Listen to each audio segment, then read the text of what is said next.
Oi, oi, para você que está nos escutando agora, então você está aqui no PFcast Personal Financeiro. Tem gente que acha que é planejamento financeiro cast, né? O que for, enfim. O que importa é que você está agora com meu amigo Pedro Bezerra, com meu amigo Hilton Vieira, tá? Você está comigo também, Leandro Trajano, para um papo muito bacana sobre sucessão patrimonial, planejamento sucessório.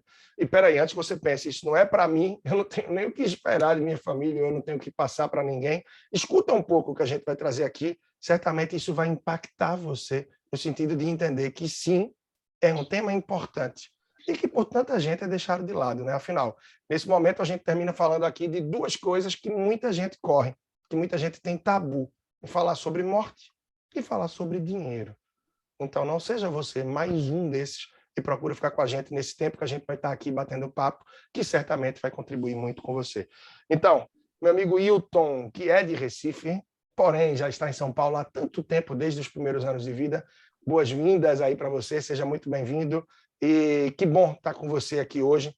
Nessa tarde, nessa noite, nesse dia, vai ter gente escutando aí nas mais variadas horas e locais. Afinal, esse podcast está sendo reproduzido não só em Recife, mas em Brasília, São Paulo, vários estados e cidades do Brasil e também vários países do mundo. Boas-vindas você também aí, meu amigo Pedro. Então, Hilton, chega junto aí, eu já peço para você falar, meu irmão, um pouco sobre isso. Planejamento sucessório, sucessão patrimonial, o que é isso exatamente? Para quem é isso daí na prática? Na prática, é para todo mundo. Planejamento sucessório, vamos falar numa expressão simples, é passagem de bastão, né? Geralmente, quando a gente fala de finanças, o pessoal sempre pensa em acumulação, sempre pensa em formação de patrimônio e tudo mais, mas ninguém se preocupa como que vai ser passado para frente quando a pessoa vir a falecer. Você falou um ponto importante, Leandro, que é o seguinte: a morte ela ainda é tratada como um tabu, né? Isso é muito irônico porque é a única certeza que a gente tem na vida. O Oriente, ele já pensa nisso muito bem. A parte de planejamento sucessório no ambiente, em economias desenvolvidas, já é algo que foi pensado lá atrás. Então, o cara já sabe como que o filho dele vai receber, toda a questão da tributação envolvida, quais as dificuldades, quais as burocracias, e ele já busca em vida as soluções possíveis para poder passar esse patrimônio, essa reserva financeira, por menor que seja, da forma mais simples possível, né? Em países de economia emergente, como o Brasil, a gente ainda tem um certo desconhecimento nessa questão. Então, realmente, esse podcast, esse episódio, é de utilidade pública, né? Hoje a gente tem visto muitos problemas nessa questão, mas a gente tem visto também uma preocupação cada vez maior. No ano passado, a gente registrou um aumento de mais de 50% no número de testamentos, porque a morte passou a ser algo realmente levado em consideração por conta da pandemia do Covid-19, e isso fez com que as pessoas passassem a levar em consideração também esse cenário. Isso, verdade. A questão da pandemia, eu acho que fez muita gente refletir de outra forma, aí a gente pode falar até a vida, talvez, né? Muita gente refletindo de uma forma diferente toda essa questão que a gente vive em relação a seguro de vida, as possibilidades que tem, enfim, da gente se proteger, da gente estar um pouco mais perceber um pouco mais o risco iminente que a gente vive em várias razões. Reserva de emergência, capital de giro das empresas. Eu acho que vários pontos de atenção em relação à vida financeira terminaram sendo trazidos aí nesse momento. Então, sem sombra de dúvidas, é essencial que se passe a ter um pouco mais de cuidado também em relação a esse planejamento, né, sucessório. O que é que se espera? O que é que eu vou, o que é que eu deixo e como eu deixo para os meus herdeiros, que é uma palavra até que muita gente nega, né? Não deixe herdeiros, seja sucessores, deixe bons aprendizes, boa educação. Mas, na verdade, muitas famílias, por mais que acreditem que não está deixando nada, mas está deixando um imóvel, está deixando 20, 30, 50, 100 mil ali no banco, ou também se está deixando dívidas, peraí, como é que eu vou deixar isso? Como é que isso vai ser conversado com meus herdeiros? Mas eu vou ter empréstimos consignados, eu tenho um imóvel financiado, isso não entra como dívida que o meu herdeiro assume? Muita gente não sabe disso, mas isso normalmente é cancelado devido aos seguros que já fazem parte desse tipo de financiamento, desse tipo de empréstimo. Aí eu pergunto para Pedro e para o Hilton também, que depois pode assumir a bola, para quem é, né, planejamento sucessório, na verdade? Para quem é sucessão patrimonial? É para as famílias aí que têm mais condições, que têm muito dinheiro, que tem muitos bens, tem muitos investimentos, ou isso de fato é para todo mundo? Como é que uma pessoa que acredita ter uma origem mais simples e que não vai ter muito a receber pode se valer desse conhecimento? E, na verdade, também outra coisa, que já não é uma pergunta, mas uma afirmação, eu acho que é muito importante não só para quem deixa, né? Mas também para aqueles que pretendem receber, botar esse assunto em pauta, né? Como é que é isso aí para você, meu amigo Pedro? O que é que você vê nesse sentido? Eu queria reiterar, na verdade, acho que foi um ponto que o Wilton trouxe, é que planejamento sucessório é para todo mundo. Apesar de ser um nome um pouco, digamos assim, até digamos, pomposo, né? Planejamento, vou planejar a sucessão, mas eu acredito que é para todo mundo, né? Eu reforço dizendo uma coisa, é o seguinte, para mim, o modelo educacional do Brasil, né? Ele deixa dois grandes gaps, eu gosto muito de falar sobre isso. Um é sobre o autoconhecimento, né? É um dogma esse autoconhecimento, e um outro que acho que tem mais a ver com a conversa da gente, que é a educação financeira, né? E eu acho que isso vai desde lá da base, né? Quando você começa a fazer conta da sua mesada, né? Até a hora da etapa de distribuição dos bens, né? Você passou da fase de acumulação e está na fase de distribuição. Então, eu acho que, para mim, depende do patrimônio, do tamanho do patrimônio, se a gente está falando de uma grande fortuna ou se a gente está falando de um patrimônio de classe média. Acho que todo mundo tem que se planejar para isso. Eu diria até mais, eu acho que cada uma tem sua peculiaridade, né? Eu acho resumindo a história, eu acho que é para todo mundo, né? E a gente tem que falar sobre isso, tem que discutir, porque passar um patrimônio de classe média vão implicar em algumas coisas, né? Em algumas medidas que talvez uma fortuna grande vai demandar atitudes diferentes. Então, eu vejo dessa maneira. E, na verdade, assim, é até interessante, né? Pensar quem é que tem direito à herança, né?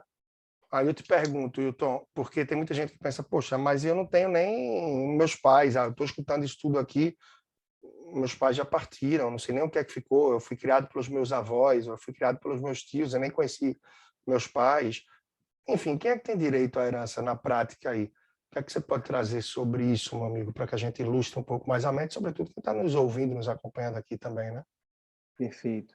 A gente tem na lei o que a gente chama de herdeiros legítimos, né? Os herdeiros legítimos são os ascendentes, né? Pais, os descendentes, filhos, né? E cônjuge, né? E a gente tem também irmãos, dependendo do cenário familiar, né?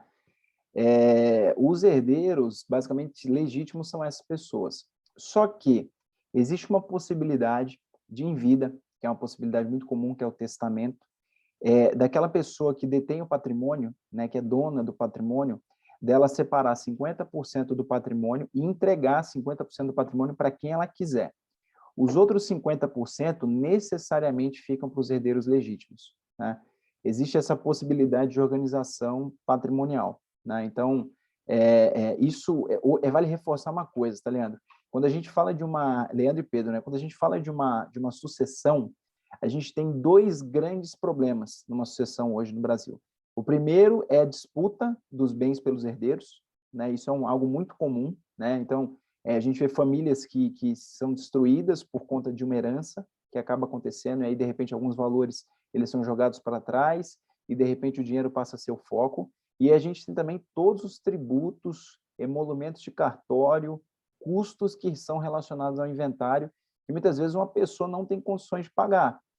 Então, vamos falar, por exemplo, de um patrimônio de 100 mil reais, ou de 200 mil reais. Pega um patrimônio de 100 mil reais para ficar mais claro. A gente tem uma alíquota ali, que é uma alíquota estadual, que é de ITCMD, que entra. A gente tem emolumento de cartório, a gente tem honorários advocatícios. A gente está falando de um inventário de um patrimônio de 100 mil reais. Quer dizer, não estou falando de uma grande fortuna. A gente está falando de um patrimônio ali que vai ter um inventário entre 10 e 15 mil reais. Ou seja, no frigir dos ovos, são de 10 a 15% do patrimônio que vai ser consumido para a família ter acesso. É o pedágio para a família ter acesso àquele patrimônio. Só que tem um ponto. No primeiro momento, a família não tem acesso àquele patrimônio, né? Então, novamente, eu não estou falando de uma grande fortuna, por isso que todas as pessoas têm que se preocupar com isso, porque todos estão conectados com algo que é um fator que todo mundo sabe que vai acontecer, que é a morte, e um gasto que, assim, 99% da população vai ter também, ou então vai deixar para os filhos, ou então vai deixar para os herdeiros. Então, respondendo essa questão, quem tem direito? Tem os herdeiros legítimos e os herdeiros que não são legítimos, e por meio do testamento você consegue fazer, também por meio de doação, a gente pode falar isso um pouco mais para frente, você consegue distribuir parte do seu patrimônio para algumas pessoas que não sejam herdeiros legítimos. Aí você pegou um ponto bom, né? Que eu acho que assim, vale a gente ir construindo do básico aqui. Você falou de inventário. Na prática, o que é o inventário? E aí eu pergunto para o Hilton, depois eu vou trazendo aqui algo para o Pedro também que me veio à cabeça. Eu acho que essa vai bem para você, Hilton. O que é o inventário na prática e como é esse processo de entrada do inventário? Porque uma coisa que eu vi também nos meus estudos em relação a estudo é que me parece que quanto mais tarde se entra, mais custos você tem, mais moroso é o processo, mais dor de cabeça, né? Então, o que é o inventário e o que é que se recomenda a título de que seja feito esse inventário? Pode ser feito também em Perfeito. testamento, como você falou, tem doação. Então, fala um pouco dessas possibilidades para que quem está escutando a gente se oriente um pouco nesse sentido e tenha mais conhecimento também. Certo. É importante entender que o inventário nada mais é do que o pedágio, né? De um lado da catraca a gente tem o patrimônio, do outro lado a gente tem os herdeiros. Então, para os herdeiros terem acesso a esse patrimônio, eles precisam pagar esse pedágio. O que envolve esse pedágio, que é chamado de inventário? Envolve justamente essas variáveis, né? O ITCMD, que é uma alíquota estadual. Então, como a gente está falando aqui para ouvintes do mundo inteiro, quando a gente fala no Brasil, a gente tem alíquotas que vão de 1% a 8%, depende muito do estado, né? Então, quando você pega, por exemplo, Pernambuco, é uma alíquota de 2% a 8%. Quando você pega o estado de São Paulo, é uma alíquota fixa de 4%. Além do ITCMD, você também paga os emolumentos de cartório, você também paga os honorários advocatícios. Se você faz isso em vida, se você determina como testamento, se você faz um testamento, a única coisa que você está organizando ali é a organização patrimonial. Quem vai receber o quê? Então, você tem esse direito, por lei, de determinar 50% do seu patrimônio, quem que vai receber aquilo. Significa que você está pagando esse inventário já em vida? Não. Você basicamente está determinando quem vai ter acesso ao quê, né? Dessa parte que lhe cabe. Existe a possibilidade de eu fazer doação em vida. O ITCMD é o Imposto de Transferência de Causa Mortis e Doação. Então, quando eu faço uma doação em vida, eu pago essa alíquota de TCMD, mas em compensação eu tenho uma série de benefícios no que tange outros custos, como honorários advocatícios, por exemplo, né? Eu posso fazer uma doação em cartório, é um processo muito simples, você paga muito menos, você tem a incidência de muito menos custos, e você consegue já organizar em vida essa questão patrimonial. Então, a doação também é um meio, é uma ferramenta possível para você organizar quem que vai receber o quê, e também já poder lidar com alguns custos, evitando que a próxima geração tenha que lidar com esses custos. Porque isso é um ponto importante. Muita gente, né, Leandro e Pedro, eles falam o seguinte, quando eu morrer, né, se vire, né? Já estou deixando patrimônio, já estou deixando imóvel, já estou deixando não sei o quê, já trabalhei mesmo, então para que eu vou me preocupar com isso? Tá, meu amigo. Só que não adianta nada você deixar tudo isso se a outra pessoa do outro lado não conseguir pagar o inventário. E aí, uma vez que ficar comprovado em juízo que não é possível comprar, não é possível pagar o inventário, um magistrado ele vai abrir parte do patrimônio para que ele seja comercializado ou então retirado para que seja pago esse inventário. E aí a gente tem o que a gente chama de preço de necessidade. Geralmente você compra um imóvel, né, a custo de oportunidade, um bom imóvel, ele vale, sei lá, 100 mil reais. E aí você vê um herdeiro tendo que vender ele a 60 mil, a 70 mil, bem abaixo do valor de mercado dele, para poder ter dinheiro rápido, para poder pagar esse inventário. Né? Fora a complexidade, né? Que é o nível de complexidade muito maior. Né? Exato, exato. Né? E tem outra coisa, não deu entrada no processo de inventário em 60 dias, multa em cima dessa alíquota do ITCMD. Não entrou em Isso que é 180 interessante, né? dias... Que é o que eu vinha falando. Quanto mais tempo você leva para entrar, é exatamente isso, né? Por lei, a entrada da documentação do inventário em cartório ou pelo judiciário deve acontecer em até 60 dias após o óbito. Mas aí vamos para a prática. Morreu o pai, morreu a mãe. 2 meses depois, os filhos, em até 2 meses depois, os filhos vão estar com tranquilidade para sentar e dizer, vem cá, vamos conversar sobre o inventário. Como eu falei lá no começo, falar sobre dinheiro e sobre morte são temas muito evitados. E quando a gente soma dinheiro e morte, aí é que o bicho pega. Porque logo vai aparecer, se tem 3, 4, 6, 7 irmãos, mal morreu, você já está pensando nisso. Pela falta de conhecimento, muita gente não sabe que tem até 60 dias Caso contrário, mais do que isso, sob pena de multa, se esse prazo não for cumprido. Por isso, há de se antecipar, sim. Né? Há de se antecipar. Mas o que é que consta exatamente nesse inventário? Pedro, o que é que pode constar exatamente nesse inventário assim? E como é que se dá entrada normalmente no inventário? Como é que é feito isso na prática para quem está ouvindo a gente aí? Ailton e Pedro, enfim, vão trocando ideias, complementando. A parte de como dar entrada eu vou deixar mais para o especialista aí responder, que é o Wilton, mas São os tudo três vai aqui, né, constar. pô? São os três aqui. Os três aqui são especialistas, né? Eu sou mais especialista em investimentos. A parte Eu de sou um júnior, sucessão... eu sou um júnior entre gigantes aqui, porra. Nada, Não, vamos trocar ideia. essa parte de sucessão eu sou especialista. Mas, assim, respondendo um pouco, é muito simples, né? Para ser simples mesmo, entra tudo. O que é que não vai entrar? Basicamente, eu acho que é aquilo que não é inventariável. Eu acho que sai uma grande ferramenta que eu acho que a gente pode aprofundar um pouco, o que está em previdência, né? Sim, E aí vamos falar sobre Previdência, sim, já que é um ponto importantíssimo. A gente vai tocar a diferença entre um VGBL e um PGBL, tá? E também um seguro de vida, né? Que não é inventariável, tá? Então, acho que... Mas aí, como dar entrada, enfim, eu pedi até para a ajuda do Wilton aí, que eu acho que ele vai saber responder melhor do que eu. No caso se a gente for falar de um inventário, a gente tem que ir até cartório, tem que procurar um advogado, vai ser levado em consideração o imposto de renda do ano anterior, né, para avaliar todos os bens, vai ser avaliado também todas as dívidas que o falecido ou a falecida eles tinham, até porque vale reforçar o seguinte, uma coisa muito importante, o patrimônio, as dívidas, aliás, não morrem com o falecido ou com a falecida, né? Elas são passadas para frente. E o patrimônio, muitas pessoas não sabem disso.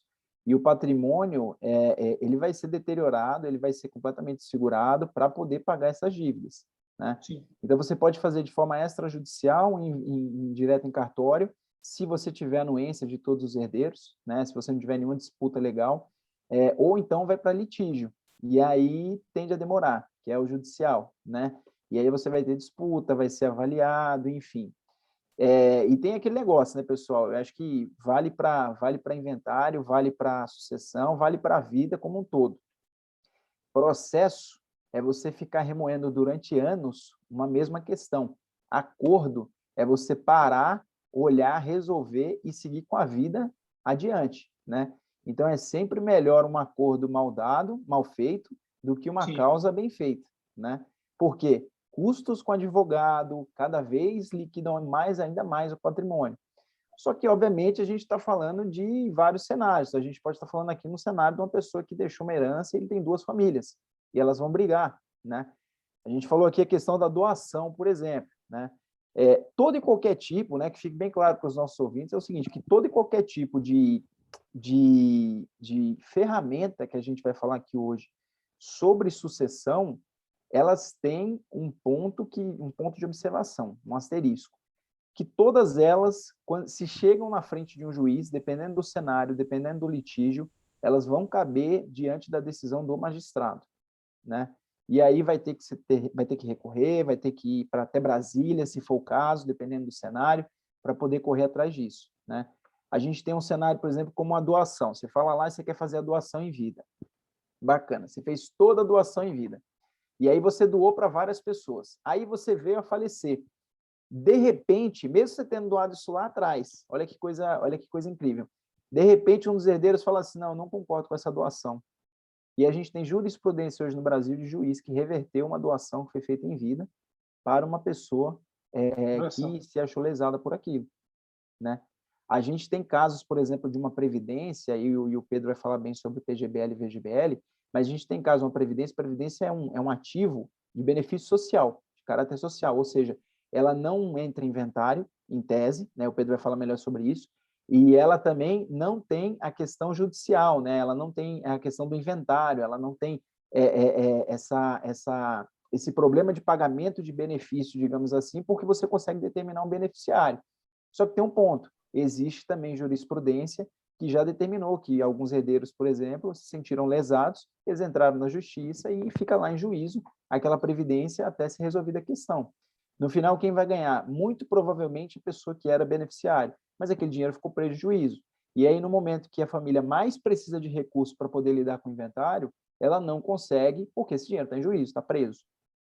Sim. Aí o Eu, resultado eu só é... vou adicionar aí, Leandro, acho que foi perfeito aí o ponto do Wilton, e a gente chega à conclusão que, no final das contas, quanto melhor e quanto mais antecipadamente for feito o planejamento, menor a possibilidade de lá no momento de se fazer o inventário ter um litígio ou ter uma discordância. Se isso é aquilo que você falou desde o começo, é um assunto que ninguém quer falar, mas precisa ser falado para evitar que isso aconteça, né?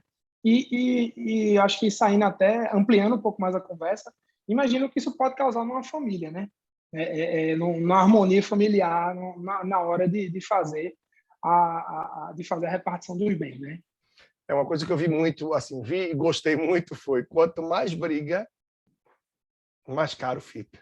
Então, quanto mais você demora, mais se enrola, Exato. porque foram os avós que deixaram para meus pais, então o negócio já está enrolado, porque se o imóvel ainda está em nome dos avós ou dos bisavós, a terra lá ainda está, e ainda não passou para o nome dos seus pais, ok, já se perdeu o prazo, já se perdeu o tempo, o negócio fica mais enrolado.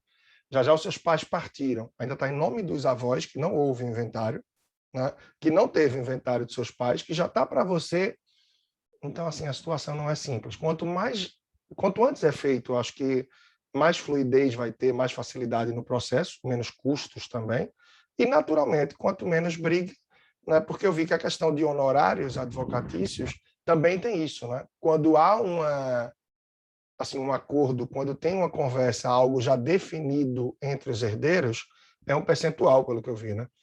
Quando se tem algo a devolver, a dissolver, tem ali uma intervenção maior do advogado para definir isso, já tem um percentual um pouco maior. Isso aí vocês podem até ver se eu estou trazendo algo certo, mas pelo que eu vi, sim, me parece que é nessa linha. Ou seja, de fato, quanto mais briga, mais caro fica. E mais caro fica também porque chega uma altura que diz, rapaz, eu só quero meu dinheiro. Vende esse negócio mais barato, cada um pega o seu e pronto. Isso vai até para outro caso também, né? Separação, né? Casais que se separaram, o imóvel estava ali, era 100, 200, 500, não importa, 1 milhão. Não, vender mais barato, vende por 300, se é 500, não importa, cada um pega o seu, acabou, se a gente resolve. Então, a falta de diálogo acerca dessas questões termina penalizando muito. E, mais uma vez, a gente fala, em vida seria muito mais fácil se a família se reunisse e tentasse conversar sobre o assunto para definir mais ou menos as coisas, né? Mas eu pergunto, até jogar isso para vocês, eu sei mais ou menos aí sim a resposta, mas eu quero que o nosso ouvinte tenha esse conhecimento. Eu tenho como fugir de um inventário, Wilton? Não, olha, a gente tem tudo muito bem conversado aqui, já está definido lá do tempo do meu pai, testamento, tal. Tem 3 apartamentos, são 3 filhos, cada um vai ficar com um, vai ser tudo dividido, haha, como se diz, partes iguais. Está definido. Eu posso me livrar de um inventário quanto a isso, para não ter a mordida aí de honorários advocatícios e mais. Como é que pode ser feito para tentar diminuir o ônus que se tem a títulos de serviços, impostos e mais, quando se fala dos herdeiros? O que é que você traz aí nesse sentido, meu amigo? A gente fala com relação a esse benefício, né, essa redução, a gente fala para o recebedor ou para a pessoa que é detentora do patrimônio?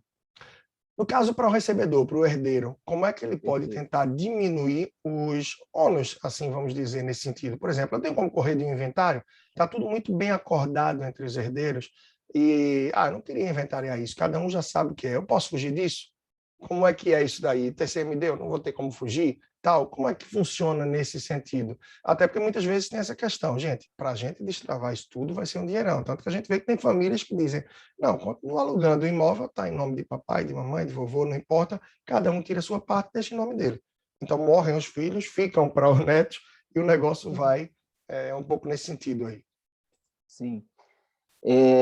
Você tem como fugir, né? Você pode sonegar. Isso é um grande problema, né? Então, a gente tem vários... É porque, assim, o que tem que ficar claro é o seguinte, a gente nunca pode tentar ser mais inteligente do que aquele que é o mais inteligente, que é o governo. Sempre, né? Hoje, a Receita Federal ela tem um dos sistemas de tecnologia mais avançados do Brasil. Elas conseguem cruzar uma série de dados muito facilmente.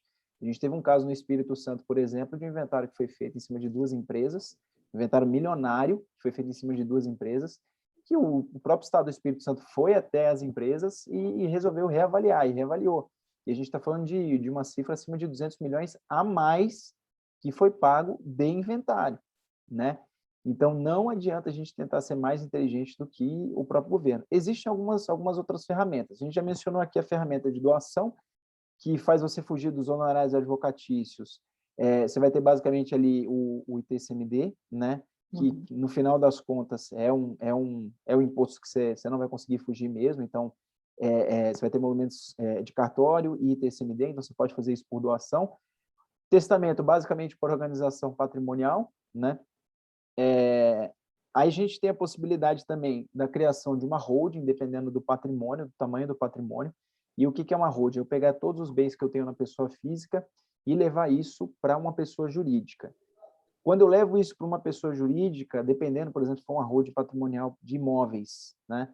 Eu consigo ter um benefício fiscal. Se eu alugo esses imóveis, por exemplo, eu consigo pagar um imposto de renda inferior àquele que eu alugaria como uma pessoa física, por exemplo. Então, isso é um ponto positivo.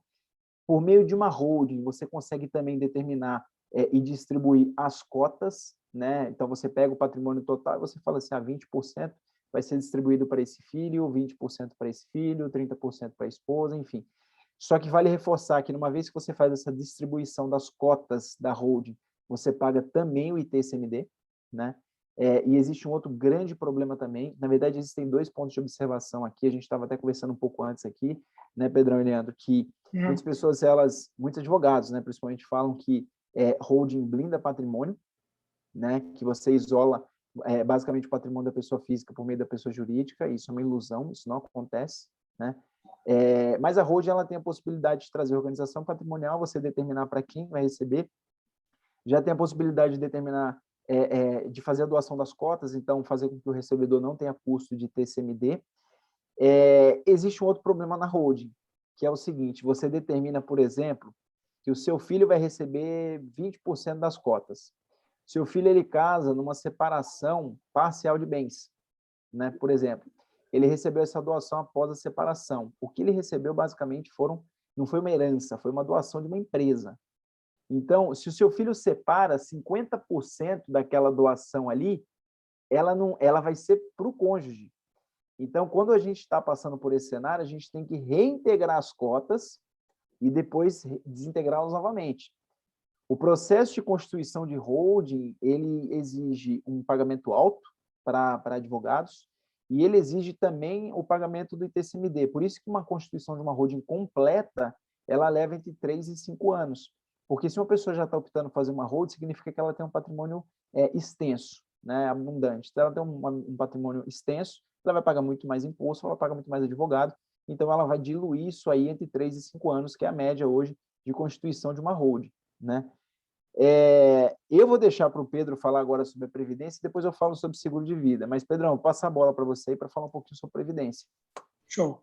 Previdência, só trazendo Previdência vai ser um ponto bem importante, eu acho que aí é mais comum a todos, eu posso dizer, né? A todos eu digo, porque quando a gente fala de holding, determinadas questões que a gente fala são para casos mais específicos e pessoas que realmente, como disse o Wilton, têm um patrimônio aí muito mais abundante, têm muito mais recursos, né? Mas quando a gente fala de Previdência, a gente fala de seguros, que são os pontos aí que a gente vai trazendo nessa reta final, esses são, sim, acessíveis a todos, afinal, toda e qualquer pessoa consegue sim ter um seguro de vida, consegue sim ter um patrimônio.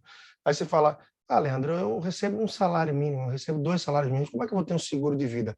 Olha, tem seguro de vida que você vai pagar 20, 30, 40 reais, 50 reais. Sim.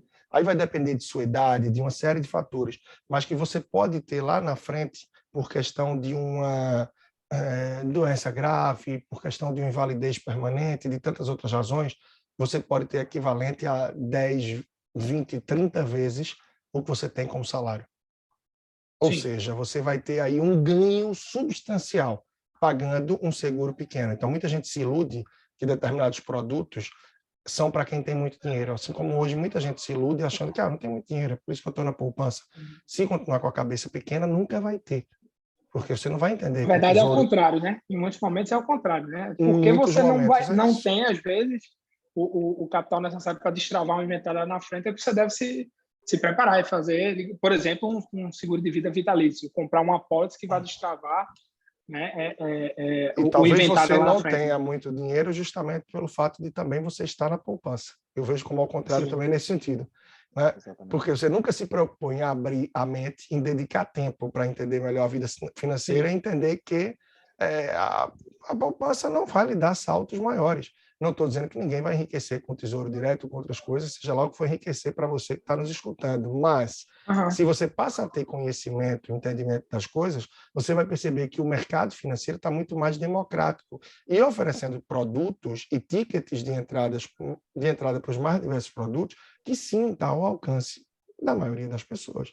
É claro que quem ganha um salário mínimo ou dois, a depender, sim, vai ter uma vida mais regrada, mais limitada para determinadas razões, né, para determinadas questões do dia a dia. Mas é até a razão pela qual você precisa se proteger um pouco mais.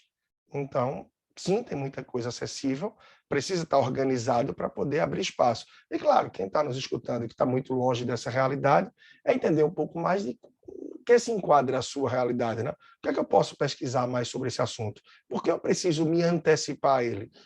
Pelo que o Wilton trouxe, como a gente sabe, a ideia, claro, não é burlar, não é a gente partir para a sonegação ou estar enrolando nada nem ninguém, porque, no final das contas, você está se penalizando, né, Wilton? Então, assim, é tentar fazer as coisas pelas vias legais. Então, você vê que tem processo de doação que pode ser feito. Mas doação de quê? Poxa, tem pai, tem mãe que está doando um imóvel para o filho de uma forma que tente reduzir determinados custos ou determinadas possibilidades que existem. Então, assim, hoje você tem também o mercado do direito, o mercado de pessoas que trabalham com sucessão, que é muito amplo. E, a depender do patrimônio que a pessoa tem, o advogado não vai cobrar absurdos e fortunas para um patrimônio que também é mais reduzido. Então, que se tente entender as coisas da melhor forma, se conversando, para que se possa passar de geração para geração um pouco do que vai ficando, sim, para esse patrimônio, afinal, muito do que são os impostos e honorários e mais termina corroendo um pouco dele. Mas você está recebendo um presente que você procura usufruir da melhor forma possível. Por mais que você diga, o que eu ia receber é 100 mil, só ficou comigo 70 ou 60. Ou glória que você teve isso para te ajudar de alguma forma. Você está falando de 1 milhão e seja 600, 700, e vida que segue. Né? Então, isso é um plus que você vai ter aí por conquistas de gerações anteriores e que seja muito bem transitado para que seja aproveitado da melhor forma por tua geração e, quem sabe, também pelas que vêm depois. Né? E para isso tem o instrumento da Previdência aí, né, Pedro? E esse, sim, de alguma forma é protegido, por mais que tenha tido aí as ressalvas, jurisprudências que o Wilton trouxe para a gente, mas como é que funciona a Previdência na prática nesse sentido de sucessão? Explica isso para a gente. Muita gente não tem ideia desse belo benefício que a Previdência traz, né? É uma grande ferramenta, né? Eu acho que, como o Wilton falou, né, os bens que não são ativos financeiros, eles são mais complexos de tratar, ou de a gente até ter alguma saída, né? Alguma saída que faça a gente, de fato, se blindar um pouco mais ou tentar reduzir a carga tributária. Isso posto, vamos ao ponto, né? A ferramenta Previdência, a Previdência como ferramenta de sucessão, eu te falo que é um momento muito oportuno, né, da gente falar sobre isso. Haja vista aí também o que vem sendo tratado na reforma tributária, na proposta de reforma tributária. Eu não vou entrar aqui no detalhe, né, do que foi tratado, mas o que basta dizer é o seguinte: foi o único investimento em ativos financeiros que não foi citado em proposta de reforma tributária. Então, hoje, primeira coisa, a gente não tem nenhuma incerteza sobre previdência, né? E aí, falando especificamente da ferramenta, a previdência ela foi, durante alguns anos, muito famigerada, né? Na maioria dos casos, porque a gente não tinha bons produtos de previdência no passado, o que hoje é diferente. Hoje a gente tem muitos produtos de previdência que são bons, né? Então, o que é previdência? Eu gosto muito de falar assim, olha, previdência nada mais é do que um fundo de investimento. Pense nisso, é um fundo de investimento, tá? Só que ele se adequa, né, a um regime tributário específico para a previdência. Falando um pouco, né, aprofundando um pouco, né? A gente tem dois tipos, né, de previdência, o VGBL, tá, e o PGBL. Para também explicar de uma maneira bem simplória, imagina que o VGBL você só vai pagar o imposto de renda sobre os lucros, né? Sobre o que você lucrar. E o PGBL, você vai pagar o imposto de renda sobre o montante todo. Tá? Em contrapartida, o PGBL pode ser usado, né, os pagamentos feitos em PGBL dentro do exercício, né, dentro daquele ano, você pode usar para deduzir da sua base de cálculo do imposto de renda. Tá? Normalmente, quem tem muito imposto deduzido na fonte, né, de pessoa física, normalmente funcionários CLTistas, né, trabalhadores CLTistas, utilizam isso aí, né, até um limite, lembrando que até um limite de 12% sobre a sua remuneração anual. Então, sobre os tipos, a gente tem esses dois tipos, o VGBL e o PGBL. E aí entra uma parte muito interessante, que é o tipo de tributação, né, que a gente pode escolher. Você pode escolher uma tabela progressiva, tá, e uma tabela regressiva. E aí eu vou falar um pouco da tabela regressiva também, como reiterando a importância da gente se planejar com antecedência, né? Na sucessão patrimonial. A tabela progressiva, mais uma vez explicando de maneira simplória, é a tabela que a gente paga normal de imposto de renda do nosso salário. Você que está ouvindo a gente aí, que é trabalhador CLT, é aquela tabela que tem os níveis de isenção, né? E no final, no último patamar, você vai pagar 27,5. É aquela tabela escalonada, começa isento, passa por 20, 22,5 e até aí chega no limite nosso lá de 27,5. É porque ela é progressiva, porque ele é chamado progressiva por conta porque ela vai progredindo quanto maior é o seu salário, e ela não se altera ao longo do tempo, você vai ficar pagando esse imposto, esse mesmo imposto ao longo do tempo. Já a tabela regressiva, ela vai regredindo ao longo do tempo, tá? Ela começa com 35%, tá? E no final, ao longo de 10 anos, ela chega a menor alíquota que um imposto, que um investimento pode pagar, de 10%. Né? A exceção feita os investimentos aí que são isentos de imposto de renda, como, por exemplo, uma LCA, né, ou uma LCI. Mas dos impostos tributários é a menor alíquota possível. E aí entra a importância do planejamento. Tá? Porque se você consegue se planejar com uma certa antecedência, você consegue não só aproveitar da isenção do ITCMD, que a Previdência goza, como você consegue se planejar para lá na frente, né? Como a Previdência ela não é isenta de imposto de renda, ela vem a ser isenta do ITCMD, né? Lembrando aí, eu vou citar o ponto do VGBL e do PGBL aqui, mas é importante se planejar com antecedência para que você possa gozar dessa vantagem tributária ao longo dos 10 anos. Ou seja, se você faz com antecedência, você vai conseguir ter uma alíquota de imposto de renda muito menor. Tá?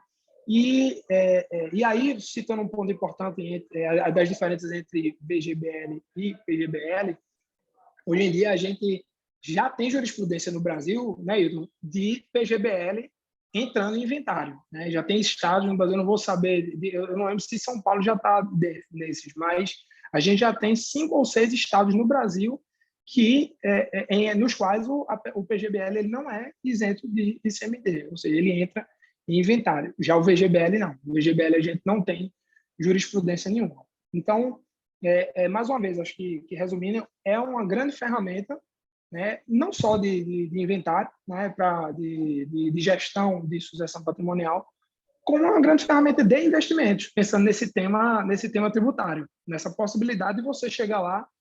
A gente discutiu um pouco sobre isso esses dias na FINACAP, né, sobre investimento em ações, por exemplo. Se você vai investir em ações que são investimentos que devem ser olhados de longo prazo, por que não utilizar um fundo de previdência para fazer isso? Né? E na prática, porque eu pergunto, Pedro, na prática, a previdência, então, assim, a grande vantagem dela termina sendo que, em maior parte dos casos, salvo, digamos que exceções, né, das que tem jurisprudências aí que terminam por tendo algum tipo de intervenção, assim, digamos, normalmente o grande benefício da previdência é o fato de não entrar em inventário, né? Ou seja, não entra em inventário, você já não vai ter que pagar com honorários advocatícios, a sucessão desse valor ela é muito mais rápida, imediata, então a liberação para os beneficiários já transita de uma forma muito mais breve. E há de se ter os cuidados, né? Afinal, os beneficiários não são atualizados automaticamente. Eu me lembro de um Sim. casal que, determinado dia, trouxe lá a previdência deles e... Eita, amor, só tá 2 dos nossos 3 filhos aqui, a gente esqueceu fulaninho. Aí, sem problema, como ele já tem aí a questão natural, não teriam Sim. problemas. E um outro dia, eu me lembro que eu estava com um casal em que eu vi a proposta de previdência, o contrato, e eu achei estranho o nome que estava lá. Dado o momento que a esposa se levantou, eu puxei o papel e disse: João, quem é Maria? Aí ele: é minha ex-mulher.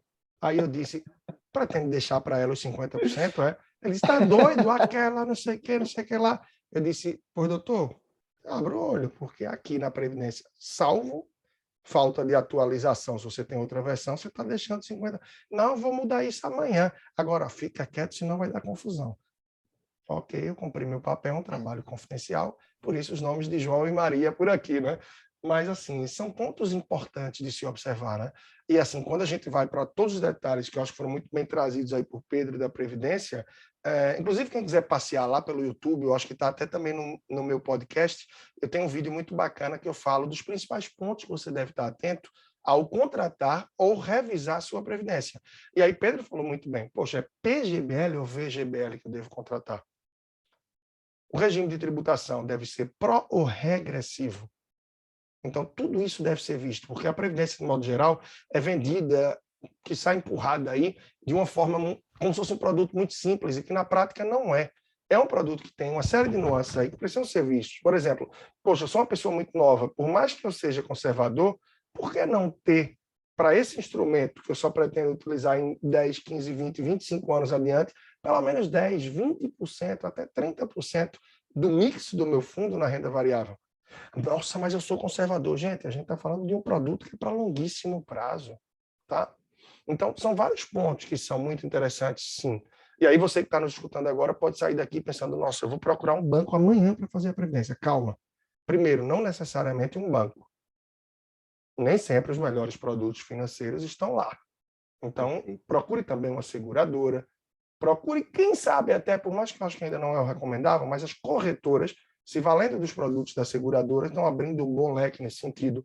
Como o próprio Pedro falou, Finacap também trabalha, enfim, empresas não faltam, mas não se atém apenas a um banco para procurar isso. Sim. E o principal, tendo conhecimento do que você quer, para que você quer uma previdência. Porque a previdência é um produto para todo mundo? É para todo mundo, mas não deve ser para todo mundo. O que é que eu quero dizer com isso? Nem todo mundo precisa de uma previdência. Ailton está aí, é um cara super disciplinado, poupa mês a mês de forma recorrente e tem conhecimento sobre o mundo dos investimentos. A previdência é para ele? Talvez não. Talvez não. Por Sim. outras questões que ele vê valor, ele pode se valer da previdência.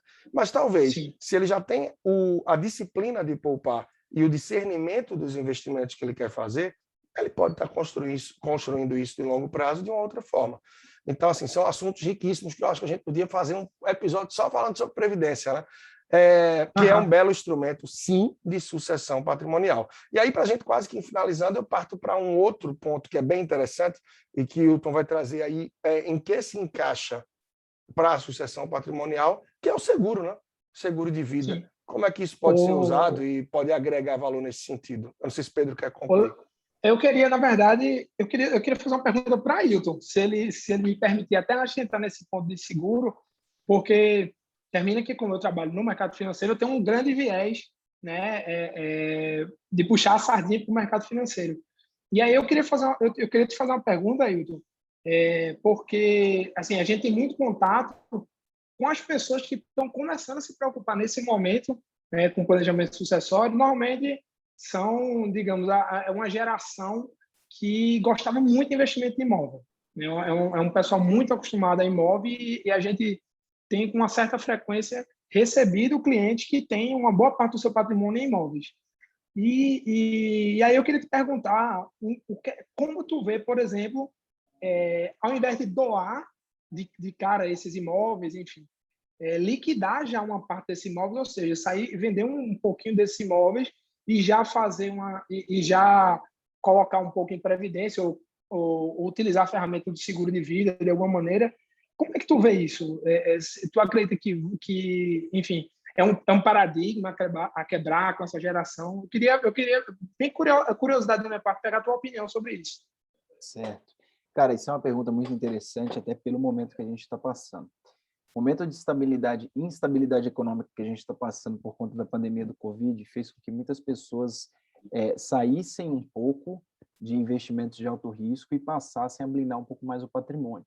E alguma das formas que as pessoas têm é a compra de ouro, por exemplo. Pessoas que no passado tinham imóveis, nesse momento eu chegar para as pessoas e falar assim, liquidem parte dos seus imóveis e simplesmente coloquem algum tipo de investimento, seria algo bem assim, bem quase grande, né? seria algo bem antiético da minha parte, porque não vai ser o meu dinheiro, né? A gente tem eleição ano que vem, a gente ainda tem Covid, a gente tem variante Delta, a gente tem uma cacetada de coisa. Mas não há necessidade de você comprar mais um imóvel, né? Então, o que é o ponto interessante da Previdência? A Previdência é um ativo de acumulação que é livre de inventário e ela simplesmente vai entrar líquida para a sua família, no momento que a sua família mais precisar. Então, se você tem um patrimônio de 100 mil e você tem uma previdência de, por exemplo, 10, 15 mil, acabou, sua família não vai ter custo de inventário. O ponto positivo da Previdência é esse, não tem mais outra questão. E aí eu vou ter que reforçar aquilo que o Leandro falou. Vejam lá o episódio que ele fala das previdências pela seguinte razão. A Previdência, como você falou, foi um produto, Pedro, famigerado por muito tempo, porque ainda é, pelos bancos, um produto de péssima qualidade. Perfeito. Quando eu pego os 10 maiores fundos previdenciários do ano passado, simplesmente 4 superaram o CDI, e apenas um chegou na inflação. Quer dizer, todo mundo que tinha dinheiro nesses fundos perdeu o poder de compra naquele ano. E eram fundos de quê? De bancos. Eu não vou citar o nome dos bancos, mas eram fundos de bancos. Sim. Então, qual que é e se você for pegar o PL desses fundos de previdência, são PLs astronômicos, né? Nesse tipo de fundo. Então, isso reforça o quê, né? A falta de conhecimento da educação financeira. Duas coisas. A falta de conhecimento da educação financeira, discernimento, conhecimento das pessoas que têm um excesso de confiança nos seus agentes financeiros, normalmente o gerente do banco, que o encaminham para onde querem, primeiro ponto. Exato. E depois, a gente está entregando a Chapeuzinho Vermelho a Lobo Mal todo dia. Exato. Nunca veio com essa analogia, mas a gente está ali o tempo todo com isso. Então, assim, é um puta sacrifício para o brasileiro poupar. Muitos têm a boa intenção, até empurrados ali pelo seu gerente, de fazer uma previdência, achando que com aquilo estão cuidando do seu futuro. Quando vem, mês a mês, estão botando 100, 200, 300, 400. Ô, Leandro, eu estou em outro patamar, te ouvindo aqui isso, eu boto 2.000 na minha previdência. Cansei de ver pessoas que botam 1.500, 2.000, 3.000, não importa. Quando você vai analisar o fundo, taxa de administração altíssima, histórico de rentabilidade que não dá tesão, prazer nenhum, e alguns que chegam a ter taxa de carregamento, como uma específica que eu vi, de 9,9% ou 9% ao mês por aporte. Então, assim, Leandro, não entendi nada que você falou. Ok, assiste lá esse episódio, porque infelizmente aqui a gente está na reta final, eu não vou poder destrinchar isso para você. Mas, assim, quando for fazer uma previdência, ou se você já tem uma, analisa os principais pontos. Leandro, descobri que a minha é péssima, o que é que eu faço? Portabilidade. Tem várias oportunidades. Você pode mudar dentro da própria instituição financeira. Se a sua é muito ruim, provavelmente você vai fazer besteira mudando dentro da própria instituição. Então, tira fora. Segunda, portabilidade. Tem coisa que não adianta. Porque se você tem PGBL e seu perfil não é para PGBL, é para VGBL, não adianta nem portabilidade. De repente, até estancar ela ali e começar uma nova, para que você se beneficie. Se for tributação regressiva, de chegar a 10%, que é a menor alíquota de imposto. E tem outra possibilidade, é reconhecer a perda, tá? Resgatar e partir para um investimento, uma nova previdência, ou o que for. O que for tem mais a ver. Pô, mas isso dá um trabalhão. Olha, dá trabalho é poupar todo mês, trabalhar o mês todo e estar investindo o teu dinheiro de uma péssima forma aí.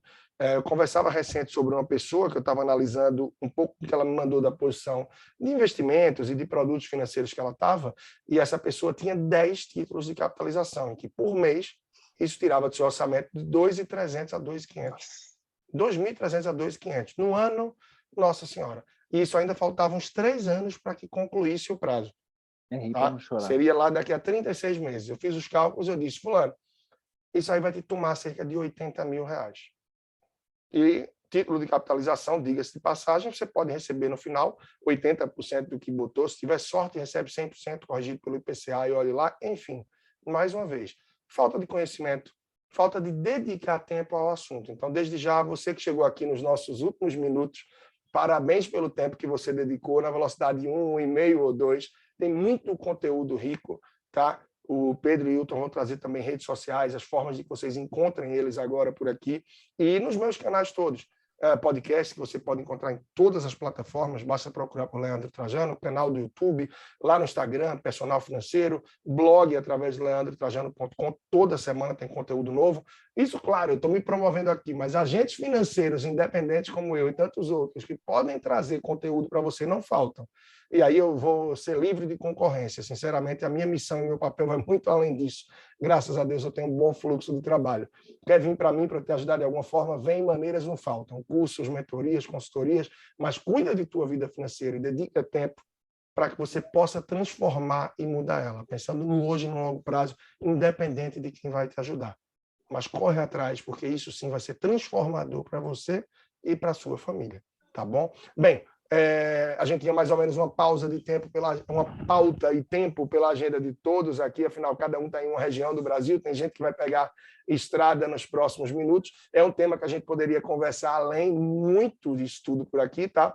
Então, claro, você que está escutando, assistindo pelo YouTube ou qualquer plataforma, manda um oi para a gente aí, lá no @Personal Financeiro, no Instagram ou aqui nos comentários. Hilton e Pedro vão deixar também seus contatos. Manda dúvida para a gente, se for o caso. Enfim, espero que a gente tenha contribuído com você. Isso aqui foi só uma chama para que você perceba a relevância que esse tema tem, independente do nível que você considera ter aí de patrimônio da sua família. Claro, dedicar tempo para isso aí é sempre essencial para que a gente possa avançar. Hilton, está com você, depois com o Pedro, só para as considerações finais aí, deixar os contatos de vocês, tá bom? E desde já, eu me despeço de todos, mas peço que fiquem aí um minutinho para que possam acompanhar essas considerações de Pedro e Hilton aí, que certamente vão acrescentar bastante. Grande abraço, pessoal. Hilton, está com você.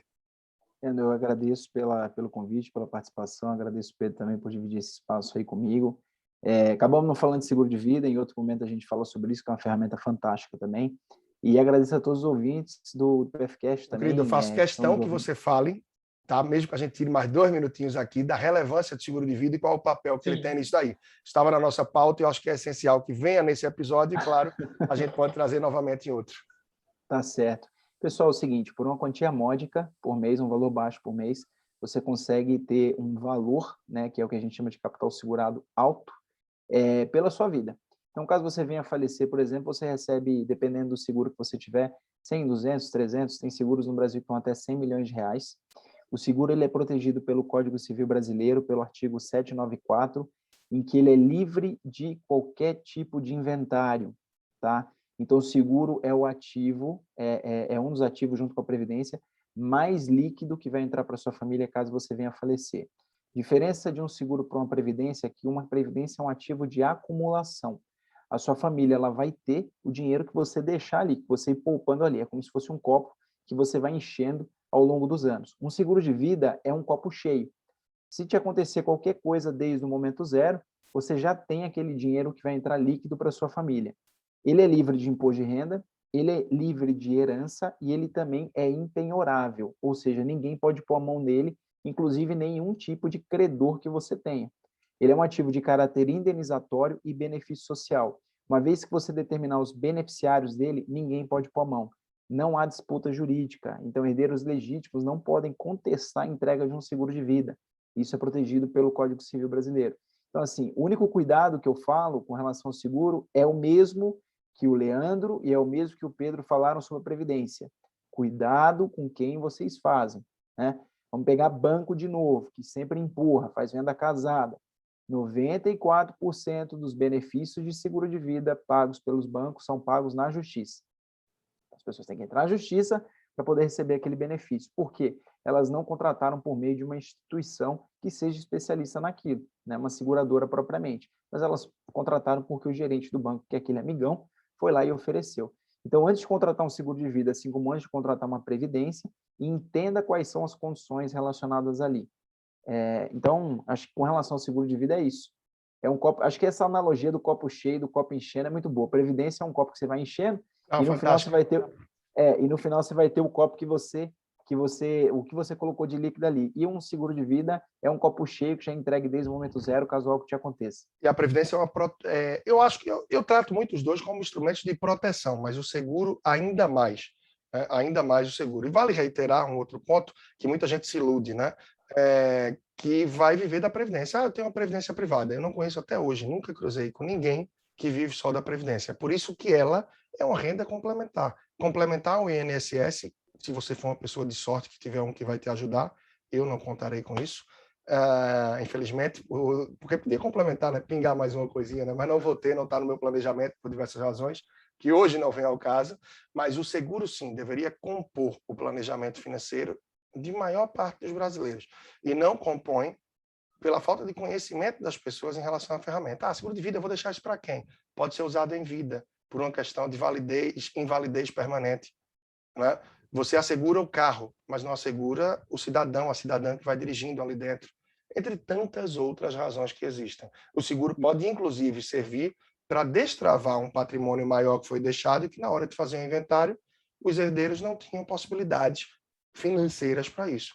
E o valor do seguro vem para destravar também nesse sentido. Então, são vários pontos super interessantes. Esse papo aí rende, viu? Mas, Hilton, como é que o pessoal pode te encontrar? Como é que pode te acompanhar aí de forma a tirar dúvidas, enfim, conhecer um pouco mais do teu conteúdo, meu amigo? Claro. Eu tenho o meu site, né, que é hiltonvieira.com.br, e tem o meu Instagram também, que é hilvieira. Lá eu posto sempre algumas informações relevantes, também tenho os meus contatos ali para quem quiser tirar algumas dúvidas. Fico à disposição e novamente agradeço pelo convite, pela oportunidade de estar aqui falando com todos vocês. Pedro, está com você, meu querido, e aí como é que se encontra? Hilton, depois repete os seus de toda forma, porque se alguém não anotou, quando o Pedro terminar, você repete aí, pega papel e caneta, pessoal, já abre o celular aí, vai pegando para poder chegar junto, tá? Pedro, como é que te encontra, então? Primeiro, prazer estar falando com vocês, foi ótimo, foi bem legal e, como você falou, a gente poderia passar aqui umas 2 horas, tá? Falando sobre isso. Mas para me encontrar, você vai lá no Instagram, o @PedroBezerraRego, aí eu vou convidar todos vocês também a seguir, né, o @Finacap, que é o Instagram da nossa gestora. A gente também tem um site, né, da Finacap, www.finacap.com.br. Tá? Mais uma vez, obrigado, foi um prazer estar com vocês aqui. Lembrando, segue lá, @PedroBezerraRego, @Finacap, e a gente também tem um canal da Finacap no YouTube. Tá? O Leandro vai ser o nosso convidado da próxima live, a gente vai estar falando sobre liberdade financeira. Tá? E aí, Hilton, desde já eu também vou te deixar convidado para uma próxima live da Finacap, tá? Show de bola. Tamo junto. Beleza, Hilton, então você enfim, no Instagram é o Il Vieira. @Il, H-I-L, Vieira, e o meu site é o www.hiltonvieira.com.br. Bom, é isso então, pessoal. Espero que vocês todos que chegaram aqui até o final tenham aproveitado. Enfim, quem adiantou um pouco mais, perdeu alguma parte, está totalmente disponível, as redes e tudo mais aí de todos. E um grande abraço, então, até o próximo episódio, até mais uma possibilidade, mais uma oportunidade que a gente troca um pouco mais de ideias aqui. Grande abraço, então, e vamos em frente, dedicar tempo para cuidar dessa vida financeira, que a gente pode virar o jogo e levar, passar para o próximo nível, ou simplesmente, se já está na frente do placar, dar uma bela de uma goleada em relação a tudo que você busca aí. Até a próxima.